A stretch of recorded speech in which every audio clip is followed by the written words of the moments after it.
Hi everyone, this is Shelley from the library. First of all, I miss you all very much. And I'm really excited that one thing we're able to do is set up a virtual library so we can stay in touch with all of you. You're gonna see Miss Sarah doing story time. And one thing that I wanted to do is do a read aloud for older kids, not story time kids. And there's an issue with that because you have to have permission to do that. You can't just take somebody's book and read it in its entirety on the internet. So we have an easy solution because I'm an author and I wrote this book called Finders Keepers. It's about two kids who become friends over a summer up by Hayward, Wisconsin. And some of you might know it because there's that big fish museum there.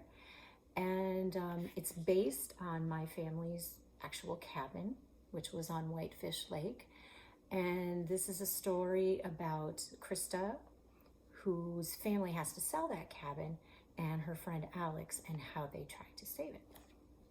So just a couple of notes first. We're gonna try to publish 1 or 2 chapters a day.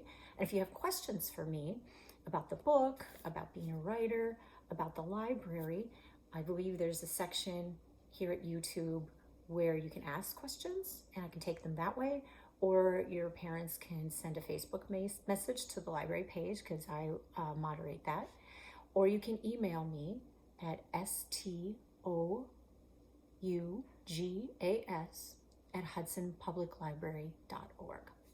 And just a shout out, do you guys remember Miss Nicole? She left the library not too long ago.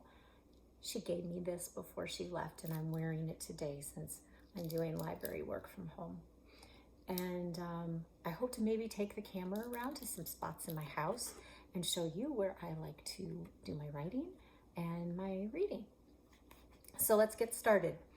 This is Finders Keepers, written by me, and the first chapter is called Summer Vacation and the Thief.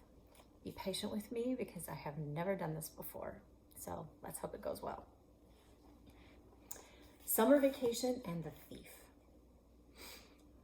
The first person who's talking is Krista, okay? It's in first person, which means it's in the I form. I did this, I did that.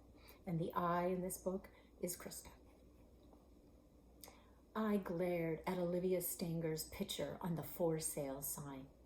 Her silver hair sparkled and her big smile showed teeth as white as wedding cake frosting.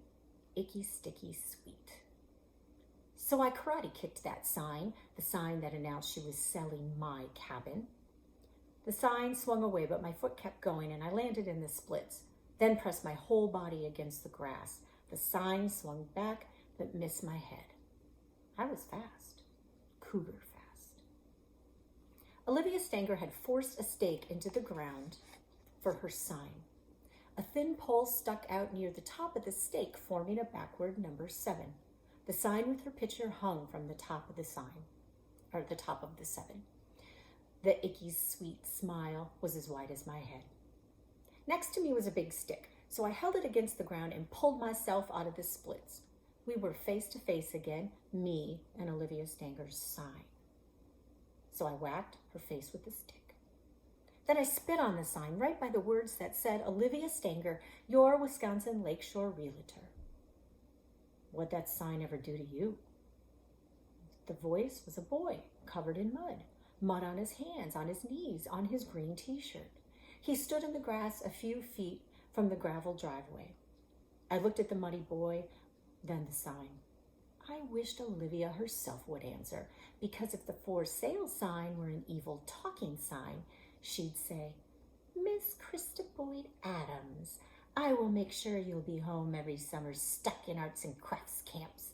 You'll make paper bag dresses and sock puppets. Ha ha ha ha ha. From under the mud came the voice again. You got a problem with that sign? Yeah, I got a problem with this sign, a big problem. That lady's face is on signs everywhere around here, he said. I guess some people must like her. I guess they do. They must like a thief in a business suit selling their best stuff, the stuff they've had since they were born. He eyed the cabin up and down. It's not as nice as the places for sale in Arizona. That's where I'm from.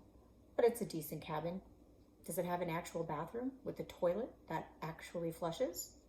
Of course it has a flushing toilet. It's not a hunting shack. It has electricity and a fireplace and 2 bedrooms. It even has closets. He nodded. Then you'll sell it for a wad of money. Money. That's what my parents wanted. Money from the sale to pay our bills. I'd rather sell our house, which was 10 hours away from the cabin, in a boring neighborhood with hardly any trees. I thought about it and said, nobody should buy this place. If you're honest, you'll tell people who look at it the truth. Are you honest? Guess so. My brain had to work fast, race car fast. I said, well, bats sneak in the cracks at night and swirl around your head. And if they bite you, you need shots or you die. I've already had 6 shots. I'm only 10 years old. I'm 11. He offered this fact as if it mattered. I continued. We hired 32 different bug spray guys, and they all left screaming. We've got everything. Bats and squirrels and ants and flies and moles and centipedes. Spiders, too. Sometimes snakes come right out of the toilet. We save the spiders because, they eat the other bugs. He shrugged.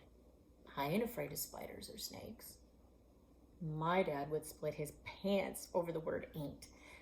He was a history teacher, but you'd think he taught English because of his obsession with words. But the school budget cut my dad, and words don't worry him anymore, just money. Right before we packed our summer stuff, my parents told us we had to sell the cabin.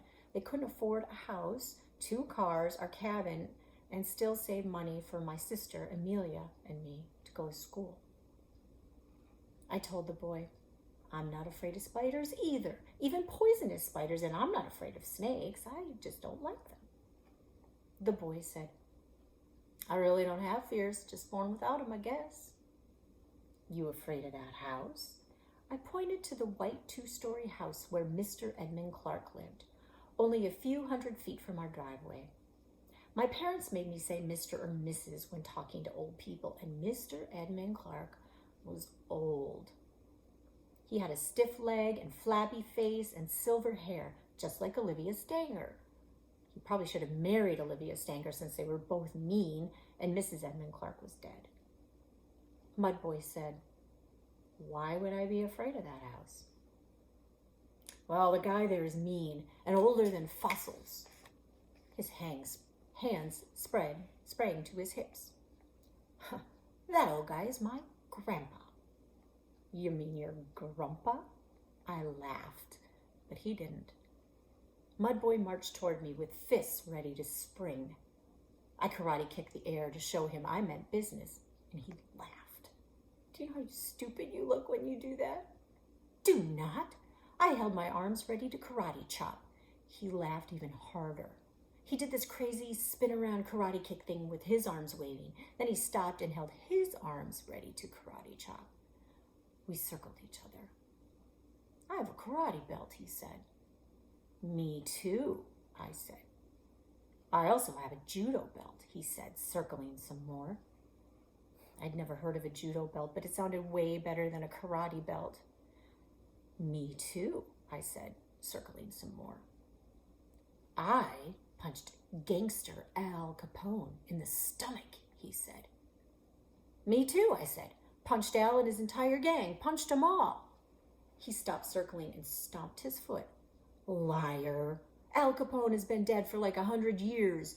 I know because he had a house down this road and my grandpa's been there. My lips sealed tight because I didn't know who Al Capone was or that he was dead or that Mr. Edmund Clark had been to his house. Mudboy said, I lied and said I punched him to prove you are lying. He sure looked proud of himself. I'd been tricked. Now it was liar against liar. Because if the grump was his Gramps, why hadn't I seen this kid before? We stared at each other, karate style, judo style. Finally he said, your hair's really short for a girl. That's what girls at school said too. My hair was short and my clothes don't match. My cabin was supposed to be a fashion-free zone. I don't have time for braids and ponytails. You got a problem with that? He thought about it. Then he dropped his karate arms. I got a bucket of mud. I'm mixing up some mud pies. Mud pies? Mud pies. So, he said, 10 points for hitting that sign from here and 20 points for hitting her nose. I was leading 80-40 when Dad shut down the contest. He looked at Olivia Stanger's face on that sign. Bits of grass clung to her silver waves and her pretty violet blue eyes were covered with mud. He shook his head and sighed. Dad went into the cabin and came back with sponges and a bucket of soapy water. He set the bucket by our feet. Looks like you and your friend have some work to do. If I ain't her friend, do I still have to clean? Ain't. Dad did not split his pants. He said, good question. Who are you? Alex Clark, Ed's grandson, and Neil and Sally Clark's son. We're buying the house and Grandpa's pizza restaurant so Grandpa can retire. Alex looked at me. I can eat pizza whenever I want. Me too, I said, and brownies whenever I want. Dad said, no, you can't, Krista. Now get busy. We got busy, but I couldn't stop thinking about the stuff Mom and Dad were probably saying inside the cabin. I didn't even have to eavesdrop because I've heard it before. Mom would say, Krista, why don't you think before you act? Dad would say, Krista, that's immature behavior. And Mom would say, Krista, you need to make better choices. And Dad would say, Krista, why can't you act your age? Someday I'll be 16 like my sister Amelia, and maybe then my parents will say things like, I can't believe you're driving, and our baby's all growing up, and you'll be graduating before we know it. That's what they said to her. It seems like Amelia was always growing up too fast, and I was always growing up too slow. Too bad there wasn't a middle child who could have been in the middle and just right. When the sign was clean, Alex and I stood back and looked at our work. He said, I liked it better before. I did too. I scooped a glob of mud on my finger. Nobody was looking as far as I could tell, so I rushed to the sign and did the job quick. And there she was, cabin thief Olivia Stanger. Big smile, front teeth blacked out. So that was chapter 1. Tomorrow I will post 1 or 2 more chapters, and very soon we will all we'll have story time. We'll have STEM fun activities from Mr. Chris and other things as well. Miss you very much. Hope you're making good use of your time and reading lots of books and doing some fun things with your family. We'll see you soon. Bye.